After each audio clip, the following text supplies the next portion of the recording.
ஜவ்வரிசி கொழுக்கட்டை எப்படி பண்ணுறதுன்னு பார்க்கலாமா? ஃபர்ஸ்ட் ஒரு பவுலில் வந்து 1 கப் மாவு ஜவ்வரிசி ஆட் பண்ணிக்கலாம். இது கூடவே 3 கரண்டி நல்ல சூடான தண்ணி ஆட் பண்ணி ஒரு 15 மினிட்ஸ் ஊற வச்சு எடுத்துக்கலாம்.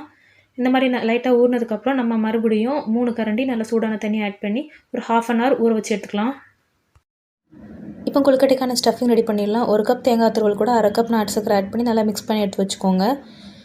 இந்த மாதிரி ஜவ்வரிசி வந்து நல்லா ஊறினதுக்கப்புறம் இது கூடவே 2 டேபிள் ஸ்பூன் கார்ன்ஃப்ளவர் மாவு ஆட் பண்ணிக்கலாம். கொஞ்சமாக உப்பு சேர்த்து நல்லா பிசைஞ்சு எடுத்துக்கோங்க. இப்போ இதை வந்து கையில் வச்சு ஃப்ளாட்டாக தட்டி நம்ம எடுத்து வச்சுருக்க ஸ்டஃபிங்கை சென்டரில் வச்சு நல்லா உருண்டையாக பிடிச்சி எடுத்துக்கலாம்.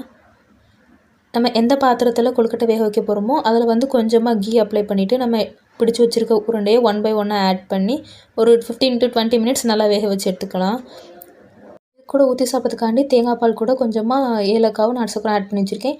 அதை இதுக்கு மேலே ஊற்றி நம்ம வந்து சர்வ் பண்ணோன்னா நம்மளோட சூப்பரான ஜவ்வரிசி கொழுக்கட்டை வந்து ரெடி ஆகிடுச்சு. நீங்களும் இதே மாதிரி ட்ரை பண்ணி பார்த்துட்டு எப்படி இருக்குன்னு கமெண்ட் பண்ணுங்கள்.